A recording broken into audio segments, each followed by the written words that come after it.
J'étais jeune quand j'ai commencé à ne pas aimer mon corps. Mais à 8-9 ans, t'es pas supposé penser à ta bédaine. T'es supposé penser à ton amour des Pokémon. J'ai toujours entendu les femmes dans ma vie parler en mal de leur corps. Il y avait toujours une nouvelle diète à base de jus de céleri au paprika ou un exercice miracle qui demandait beaucoup trop de saran wrap pour faire fondre les cuisses. Et moi, j'absorbais tout ce qu'elle disait comme une éponge. Au lieu de me demander comment allait ma passion pour la magie, les adultes dans ma vie me passaient des commentaires sur mon corps. « Si tu fais pas attention, tu vas devenir grosse. » Oups! Moi, j'étais une première de classe, alors j'ai pris « fais attention » très au sérieux. Je suis devenue obsédée par mon corps. Au lieu de juste m'amuser avec mes amis, je comparais la grosseur de nos cuisses sur les balançoires. Ado, je m'empêchais de manger à ma faim, mais je me disais que c'était correct parce que je portais du large chez Ardennes. Ça m'a pris des années avant de chercher de l'aide pour mes troubles alimentaires parce que même adulte, je pensais que j'étais trop grosse pour en mériter. Et tout ça, vous savez, c'est pourquoi? Magie.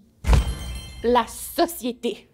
Une société pleine d'incohérences. C'est ça qui est traite avec l'image de soi. On veut nous faire croire qu'on est moindre si on rentre pas dans des critères irréalistes basés sur le racisme, le classisme, l'âgisme et la grossophobie. Et on ose nous dire que c'est notre faute si on n'y arrive pas, mais que si on travaille fort, on va pouvoir être beau, puis qu'être beau, ça va nous rendre heureux. C'est épuisant de toujours penser à ça, en plus d'étudier, de travailler, puis de faire à semblant qu'on est des adultes responsables. On perd plein de temps. Mais inquiétez-vous pas, là, aujourd'hui, j'adore mes grosses fesses.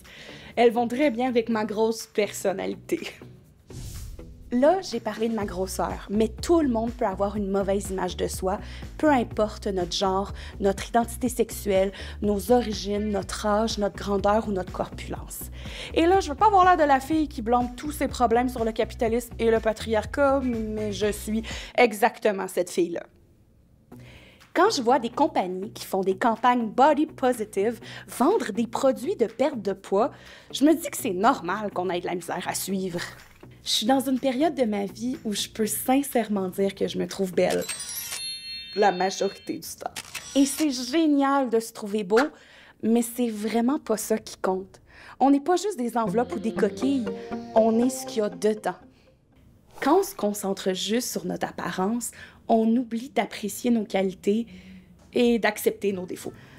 Aujourd'hui, je sais que je suis plus que mon apparence, mes notes ou mon reach sur les médias sociaux. Ça m'a pris du temps, c'était difficile et j'ai pas terminé de décortiquer tout ça. Mais quand on commence à le faire, on devient plus disponible pour ce qui compte vraiment pour nous. Vous n'avez pas à affronter ça seul. Nos parcours vont tous être différents, mais je vous promets que vous méritez de vous aimer.